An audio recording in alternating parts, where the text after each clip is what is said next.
Prezados, a paz do Senhor Jesus, é uma alegria estar aqui mais uma vez com vocês, meus irmãos. Bem-vindos, eu sou o pastor Adelício Alves, se inscreva no canal e vamos juntos debruçar sobre esse importante tema. Nesse trimestre, nós estamos estudando sobre o verdadeiro pentecostalismo. Primeiro trimestre do ano, o verdadeiro pentecostalismo. Então, nós estamos falando sobre a atualidade da doutrina bíblica, sobre a atuação do Espírito Santo. Esta é uma pré-aula e tem como propósito oferecer subsídios para que presencialmente, domingo pela manhã, às 9 horas, a gente possa discorrer sobre essas importantes lições, sobre esse importante assunto. Inscreva no canal e vamos juntos para a lição de número 5. A lição de número 5, que tem como título o fruto do Espírito, o eu crucificado. Por que o fruto do Espírito, o eu crucificado? Para que a árvore alcance o seu processo de desenvolvimento e venha a produzir frutos, se faz necessário primeiro que a semente morra nesse processo. Esse princípio ele é introduzido pelo Senhor Jesus, que nos ensina que primeiro a semente morre e só depois da morte da semente é que vem o processo de germinação, desenvolvimento, é que o verdadeiro sentido da vida para aquela semente aconteça e por fim venha o fruto. Daí a expressão o eu crucificado. É quando essa semente adâmica morre. É quando essa semente do pecado, essa semente segundo essa natureza, quando esse eu está crucificado, é aí que é possível haver a germinação. Através dessa ação do Espírito Santo, esse novo nascimento para uma vida agora frutífera em Deus. O fruto do Espírito só é possível quando acontece essa morte da velha natureza. O texto áureo, e caminhando para a compreensão melhor dessa importante aula, diz assim, baseado na Epístola de Paulo aos Romanos, no seu capítulo de número 15, versículo 13, texto áureo. Ora, o Deus de esperança vos encha de todo o gozo e paz em crença, para que abundeis em esperança pela virtude do Espírito Santo. E a leitura em classe está em Gálatas, capítulo 5, a partir do versículo 16 a seguir.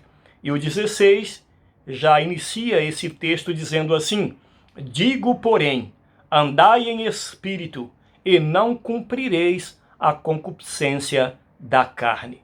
Portanto, é necessário que ande em espírito. É como se Paulo estivesse dizendo, o andar em espírito terá como consequência natural mortificar a obra da carne. Como não andar segundo as obras da carne? Como matar esse eu adâmico? Ande em espírito, e não cumprireis a concupiscência da carne. Paulo ele vai mostrar uma relação das obras da carne e uma relação que constitui no fruto do Espírito. Portanto, quando falamos obra ou obras da carne, nós estamos falando dos feitos que são naturais, peculiares a essa natureza adâmica. Nós pecamos porque somos pecadores, e não somos pecadores porque pecamos.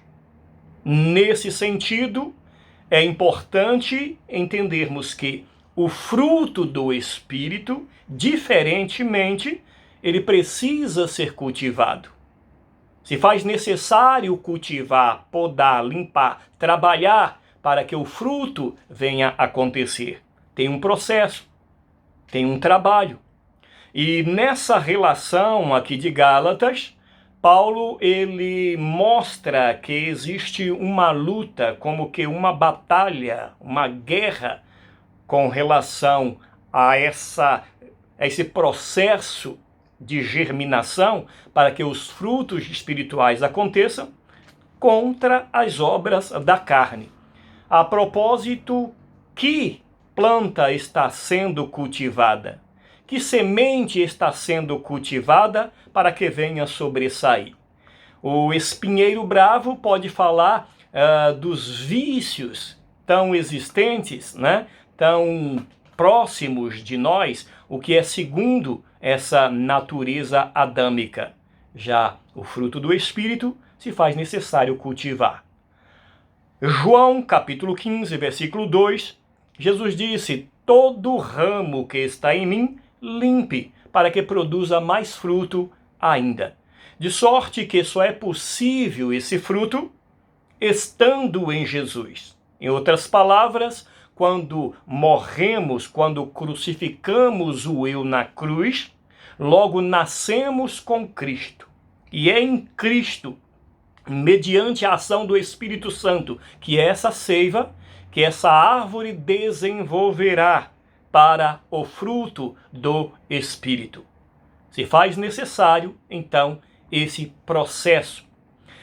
Mateus 5, 29, Jesus vai mostrar, através de uma hipérbole, portanto uma figura de linguagem, como se dá essa poda, essa limpeza, para que o fruto espiritual sobressaia. Jesus ele vai dizer: se a tua mão te fizer pecar, corta. É melhor você entrar no céu faltando uma mão do que ir para o inferno com todo o seu corpo. Se os teus olhos te escandalizarem, corte, arranque-os e lance de ti. É melhor você entrar nos céus faltando um olho do que tendo todo o corpo e ir para o inferno. O que Jesus quer dizer com essa metáfora, essa linguagem figurada, é uma hipérbole na verdade. Mostrar a realidade espiritual de que para que os frutos espirituais sobressaiam, se faz necessário cortarmos as fontes de alimentação que nos leve, que nos induza às obras da carne. Daí a expressão de Gálatas 15, 16. Andai em espírito, e não cumprireis a concupiscência da carne. A propósito, qual é a sua devoção? Qual é a sua busca? Qual é a sua disciplina? Que planta você está alimentando? Gálatas 6, 9 vai dizer: não cesseis de fazer o bem, cedo ceifareis, se não houverdes desfalecido. Então é possível, querido, que nessa trajetória alguém desfaleça e diga: não vou fazer mais o bem, não quero mais compromisso com isso, cansei. Mas o texto está dizendo que ceifaremos, se não houver desfalecido. Então tem um processo, tem um investimento, tem um embate. É uma luta. E depende de nós fazer esta ou aquela prevalecer. Isaías 52, 7 vai dizer: quão formosos são os pés daqueles que anunciam as boas novas a Sião. Daqueles que anunciam a paz, daqueles que anunciam as mensagens de bem. Então, que mensageiro você está sendo? Nós temos um desafio diante da sociedade. O Senhor nos colocou como luz do mundo e sal da terra. Que ética social está sendo construída? Se desfalecermos, que sociedade teremos? O sal deixará de cumprir a sua finalidade e, sendo insípido, para nada servirá. Já falamos que o batismo com o Espírito Santo e os dons espirituais foram dados como revestimento de poder instrumentos, ferramentas, mas com o propósito de que, por fim, os frutos do Espírito venham sobressair. Se não houver o fruto do Espírito, por que dos dons? Por que do revestimento do poder? E aí já estamos entrando no primeiro tópico da lição, que tem como título o fruto do Espírito na vida do crente. Então, essa é a ação do Espírito Santo e o fruto do Espírito na vida do crente. Se dissermos que temos os dons espirituais e fomos batizados no Espírito Santo e, portanto, revestidos do poder, e os frutos do Espírito não acontecem, alguma coisa está errada. Como disse o profeta Jeremias diante de uma sociedade arruinada. Tem bálsamo em Gileade? Tem médico em Gileade? Então por que não nos vem a cura? Os teóricos da sociologia são unânimes em dizer que basta 20% de uma determinada cultura para mudar toda a sociedade. Se nós estamos caminhando para 40% de evangélicos, só de evangélicos, sem falar o cristianismo como um todo, na nossa sociedade, e não está havendo cura, está faltando alguma coisa. Tem bálsamo em Gileade. Tem médico em Gileade. Em outras palavras, tem batismo com o Espírito Santo. Tem dons espirituais. Essas ferramentas poderosas, Deus na vida dos evangélicos não está trazendo mudanças sociais? É uma provocação importante para que em sala de aula, amado professor, a gente possa debruçar sobre essa responsabilidade. Mas o subtópico desse primeiro tópico vai trazer a definição, portanto, sobre o fruto do Espírito.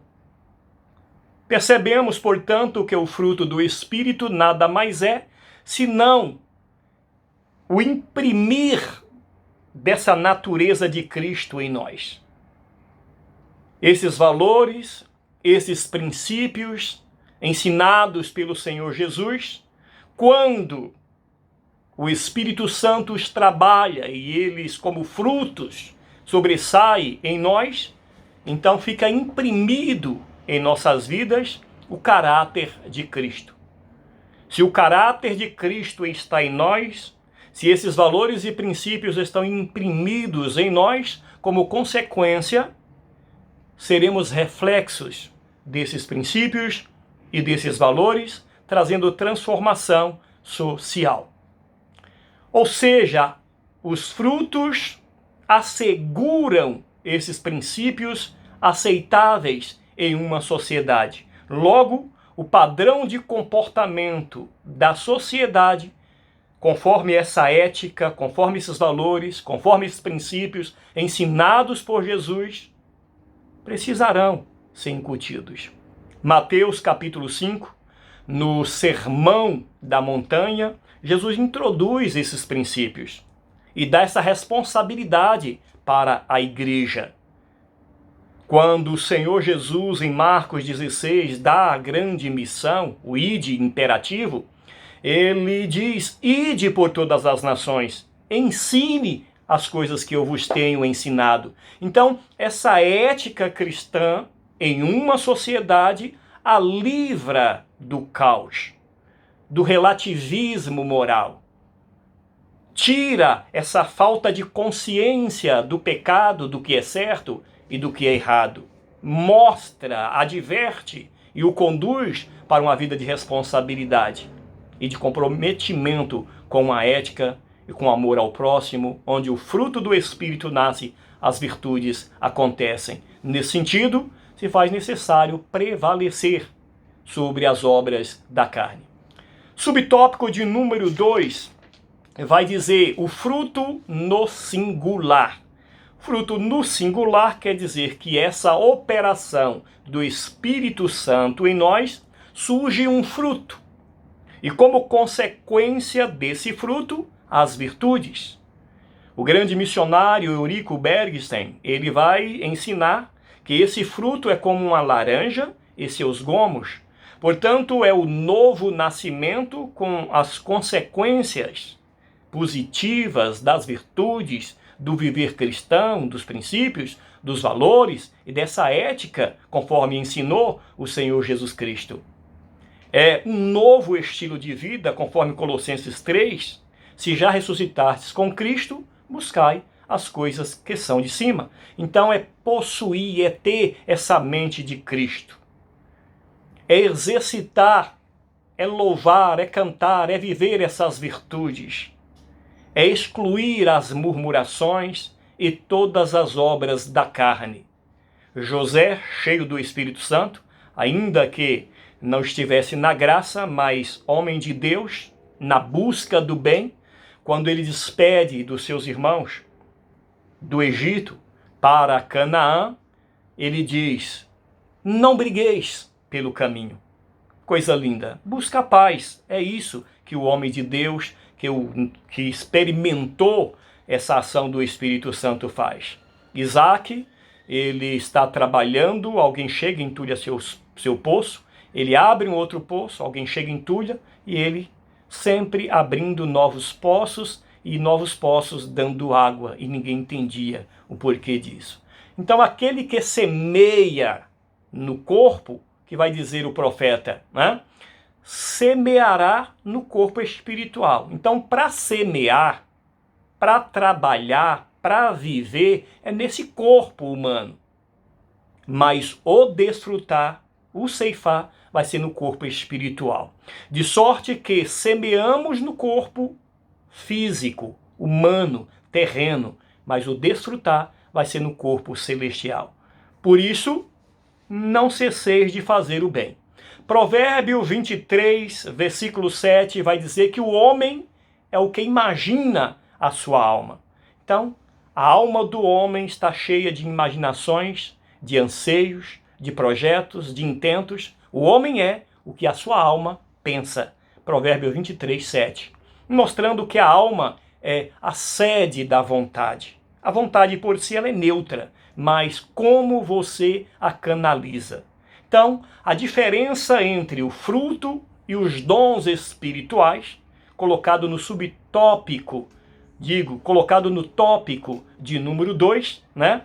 E no subtópico desse assunto de número 2, o primeiro subtópico, vem mostrando a diferença. Então, qual é a grande diferença de dons espirituais, revestimento do poder batismo com o Espírito Santo, com o fruto do Espírito? Primeiro, ambos vêm de uma só fonte. Então não tem isso, esse é importante, esse é menos importante, não. Ambos são importantes. Agora tem um processo, um desenvolvimento, e precisam se complementar. O fruto do Espírito é uma vivência, se faz necessário para o viver cristão, ok? E os dons espirituais, como já falamos, é um revestimento do poder cujo propósito maior é que essa virtude, que essa ética aconteça, ok? No subtópico de número 2, os dons na igreja. Nós vamos perceber, conforme primeira epístola de Paulo aos Coríntios 13, que o amor é que corresponde a essas virtudes. Por exemplo, se você vive a caridade, o amor ao próximo, e não tem temperança, é como se o fruto do Espírito não estivesse em você. Porque é impossível que o Espírito Santo estando em você, agindo em você, fazendo produzir o fruto do Espírito, todas as virtudes não sejam alcançadas. Por que estamos falando isso? Estamos falando isso porque alguém pode exercitar, fazer essas coisas sem necessariamente ser bom. É como se algo viesse do exterior para o interior. O religioso faz isso. O político, salvo, claro, algumas exceções, fazem isso. Mas qual é a motivação?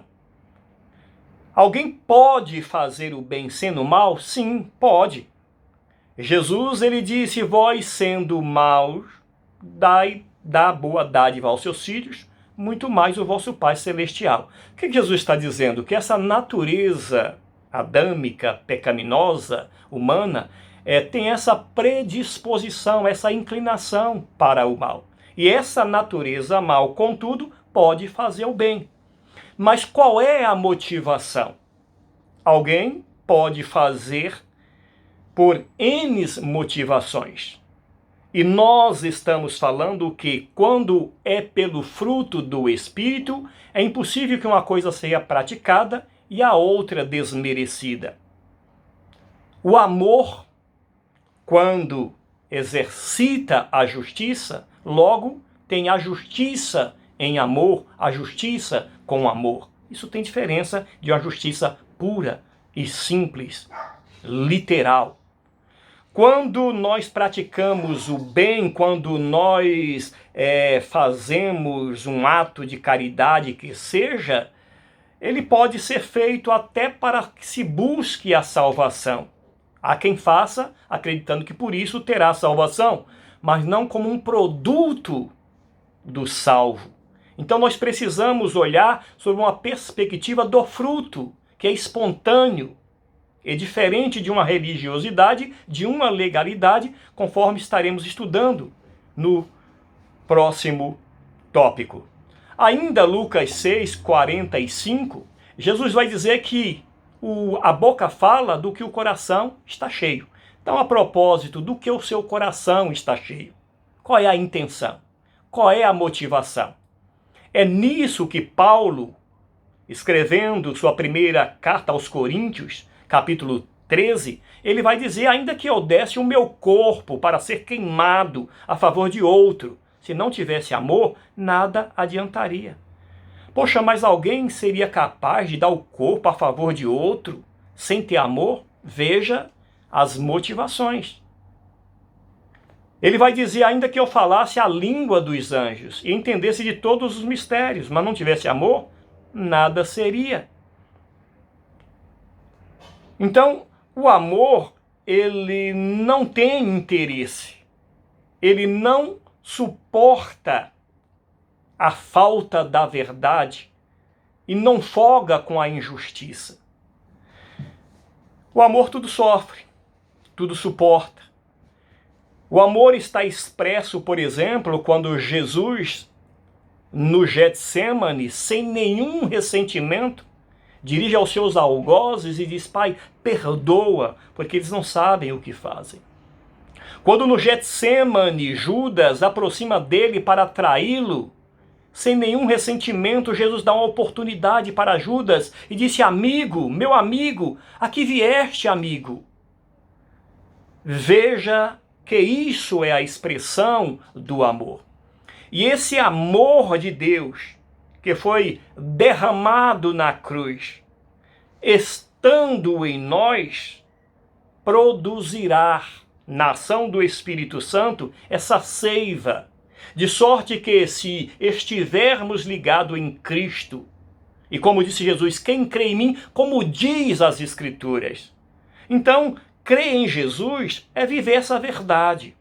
É se esforçar para praticar essa ética, para viver essa ética. É buscar esses valores. É de encontro com Deus, e isso é possível quando procuramos crucificar o nosso eu. É através dessa busca que espontaneamente vem então a conversão. Conversão decorrente de uma confissão. Eu tenho essa natureza adâmica, eu tenho essa natureza que inclina para o mal. Eu preciso de Deus. E é nessa busca de Deus que vem a conversão. Ou seja, você está em uma direção. Na direção do pecado, da natureza humana, dessa semente adâmica, mas há uma conversão. Você converte e se volta para Deus e caminha na direção de Deus. E esse caminhar com Deus vai fazendo com que você viva. Conforme já falamos, somos o que repetidamente fazemos. Você não saberá fazer uma outra coisa porque você nasceu de novo. O seu viver é Cristo. Você já morreu com ele na cruz. É diferente da questão legalista que vai mostrar, por exemplo, o terceiro tópico. Terceiro tópico está dizendo aqui: o espírito se opõe à carne. E o primeiro subtópico desse primeiro tópico, o legalismo, a questão do legalismo. Então você vai praticar essas virtudes não como um religioso, não como um legalista. O que é o legalista posto aqui por Paulo em Gálatas, capítulo 5? Paulo vai iniciar o capítulo 5 dizendo: estai, pois, na liberdade com que Cristo vos libertou, e não torneis a meter-vos debaixo do jugo da servidão. Por quê? Porque os que queriam praticar essas virtudes, queriam praticá-las como que por um esforço humano, cheio de regras, de normas. E isso se tornava difícil de alcançar com imposição, com ditames. É como se o pastor obrigasse amanhã todo mundo aqui para uma hora de oração e vai ter consequências para quem não vier. De repente a igreja estivesse cheia. Mas qual a motivação? Foram por medo? Teve um receio de que poderiam ser castigados por Deus acerca disso? Como que se deu esse número?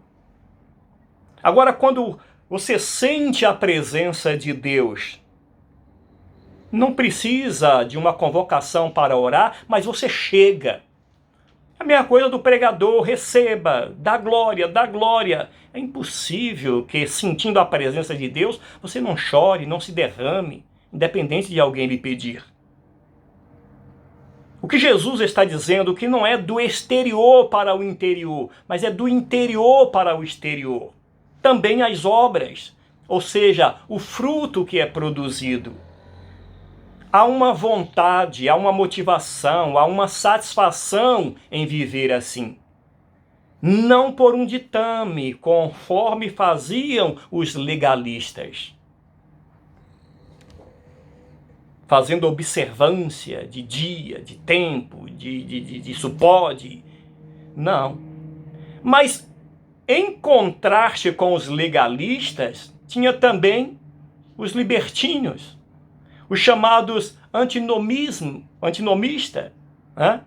O que é esse antinomismo? Contrário às regras, contrário às leis. Não é que as leis, as regras, o fazer, eles precisam existir. Como fazê-los, como cumprir, é isso que nós queremos que você entenda à luz dessa aula, dos ensinamentos de Paulo, Gálatas 5. Então, é do interior para o exterior. Mas os outros disseram: olha, então não tem regra, não tem lei, tudo pode, e caminhavam para um liberalismo. E Paulo disse: vocês estão na carne, que é o subtópico de número 2, a carne e o espírito. Segunda epístola de Paulo aos Coríntios, capítulo 4, versículo 7, ele vai dizer: o espírito do homem é como um tesouro em vaso de barro. É mais ou menos isso que Paulo quer dizer. Coisas preciosas, mas o vaso é de barro. Nós precisamos olhar para essa natureza humana, portanto, esse corpo, né, como sendo essa coisa frágil de barro. A essência é boa, mas você não pode confiar no vaso que é de barro. Quando nós falamos corpo, o corpo está relacionado a um propósito de Deus para coisas boas. O corpo, ele é um instrumento, é um vaso, mas está sendo utilizado para quê? Quanto vale os elementos físicos no corpo humano? Há quem diga que vale 1 a 2 dólares. O que nós temos de ferro, de cálcio, potássio, magnésio, se somado, o açúcar que nós temos no corpo, por exemplo, dá para adoçar uma xícara de café. Isso posto em valores, $1 a $2. Não valemos nada. Então é essa essência de Deus em nós que tem valor. Portanto, o vaso é de barro, mas a essência é gloriosa. Mais de 150 vezes no Novo Testamento, só no Novo Testamento, nós vamos encontrar a palavra corpo, e daí um estudo maravilhoso em cima desse importante assunto. Como já falamos, 1 Coríntios 15:44, Paulo vai dizer: semeia-se no corpo material, mas colherá no corpo espiritual. O que você fizer aqui, você vai colher muito em breve. 2 Coríntios 5:10, todos compareceremos perante o tribunal de Cristo, para que cada um receba do Senhor, segundo o que fez, por meio do corpo. 2 Coríntios 5:1, texto bíblico vai dizer que temos da parte de Deus um edifício, não construído com mãos humanas, mas eterna. Então nós estamos construindo um edifício espiritual. Paulo, nessa compreensão, ele disse: tudo que eu faço, meu desgaste, meu empenho, às vezes quase que morrendo para dar vida a vocês, é como se uma pedra, um tijolo fosse tirado desse edifício humano, terreno. Mas cada tijolo que é tirado daqui é porque esse tijolo está sendo posto em um edifício espiritual nos céus. Por isso eu me desgasto e me deixarei desgastar mais ainda por amor de vós. Ele chegou a dizer nesse contexto: eu estou morrendo, mas alegre porque com isso estou dando vida para vocês. Eu estou preso, mas a palavra de Deus está solta. E aí ele diz, nesse contexto, parafraseando, quando esse corpo for desfeito por conta dessas sucessivas pedras que vão sendo tiradas, e é porque um edifício está sendo construído na glória, em breve eu deixarei este meu tabernáculo terreno e adentrarei ao meu tabernáculo celestial. Portanto, meu amado irmão, nós devemos viver conforme essa perspectiva. Poderíamos, em se tratando de corpo, falar do corpo hiloplasmático, do corpo bioplasmático que é a vida em si do corpo.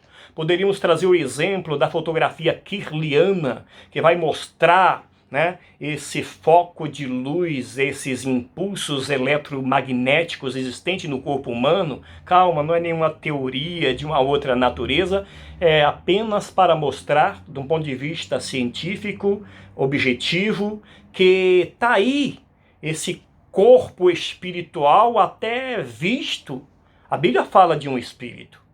A Bíblia fala de uma alma nesse corpo. Aonde está? A Bíblia diz que a palavra de Deus entra nas juntas e medulas e é apta para discernir pensamento. E entra até a divisão da alma e do espírito. O que essa palavra, essa ação do Espírito Santo é capaz de fazer? Entrar na divisão da alma e do espírito? Então está em nosso ser. Onde é isso? Como está isso? Poderíamos prolongar, fica a deixa, professor, avance nesse sentido, mas caminhando para a finalização, somos, portanto, templo, somos, portanto, um vaso, somos morada do Espírito Santo de Deus, e o apóstolo vai exortar para que isso não se transforme, ou que não se deixe ser morada ou instrumento de outras finalidades. E aí ele vem apresentar 3 grupos nessa relação das obras da carne. Quais são? Pecados sexuais, pecados religiosos e pecados sociais. Aí tem 15 vícios atreladas a esses 3 grupos de obras da carne. Pecados sexuais, ele vai dizer prostituição, impureza, lascívia. Lutar contra esses vícios. Nós somos o 3º país mais pornográfico do planeta. cultura, música, erotização de criança, dos nossos adolescentes, tudo voltado para isso. Que sociedade, como consequência desse tipo de cultura, de viver, nós teremos? Uma ética distante dos padrões do cristianismo. E isso não é moralismo, mas as consequências das DSTs. Essa semana mesmo recebi um pedido de oração de uma adolescente em uma periferia com 3 filhos e toda uma consequência, e ela buscando força para superar a realidade. E entraríamos para falar dessas mazelas sociais. Como consequência disso, violência nos entornos, e a gente sabe por que um abismo chama outro abismo. E aí a cultura do aborto e tantas coisas que poderíamos falar nessa temática. Pecados sexuais. Pecados religiosos, idolatria, feitiçaria, heresia. E a gente pensa que é só prostrar diante de um ídolo. Não, dentro da igreja também somos passíveis desse tipo de pecado, pecado religioso. O que toma lugar no teu coração? Será que não fazemos culto à personalidade?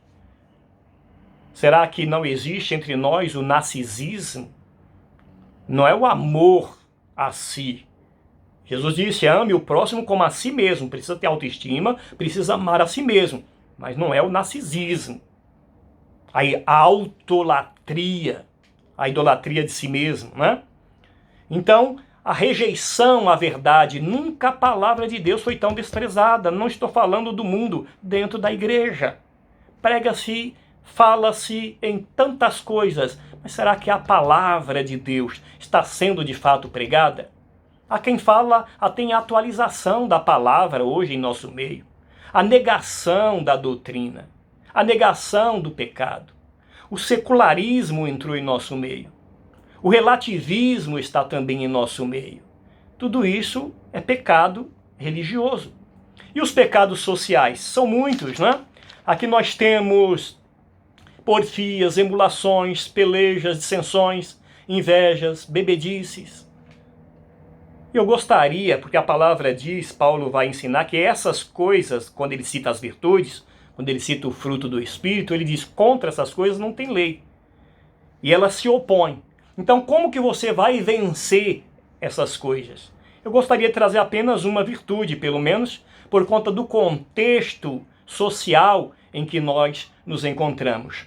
Mansidão, por exemplo. Mansidão é a virtude que torna o crente apto para evitar as pelejas. Será que tem pelejas em nosso meio? A propósito, você tem pelejado com alguém? E mansidão aqui não quer dizer uma pessoa pacata, inativa, não, mas fala de firmeza, de posicionamento, mas com serenidade, com a tranquilidade devida de quem tem a verdade. Não por partidarismo, não por pretensões ou motivações, mas pela palavra e pelo amor, no sentido de salvar, de construir uma sociedade mais justa, mas com mansidão, que quer dizer o equilíbrio, o domínio próprio. O apóstolo vai dizer, suportai os fracos com espírito de mansidão. Efésios 4, 1, vai dizer que andeis como é digno da vocação com que foste chamados. Humildade, mansidão, longanimidade. Abraão, quando chamou seu sobrinho Ló, né, ele disse que não haja contenda entre nós. Filipenses 4:10, Paulo disse, eu sei estar abatido. Mas parece que hoje ninguém quer sofrer, todos querem levar a vantagem. E emulações é exatamente isso. É um sentimento de quem não quer perder, de quem quer prevalecer, de quem quer superar. E faz isso com guerra, com peleja, com contenda. Por que que isso não é bom? Porque quebra a unidade do corpo. Isso fere o amor fraternal. O que é que o apóstolo vai dizer? Se o teu irmão escandalizar porque você come carne, não coma.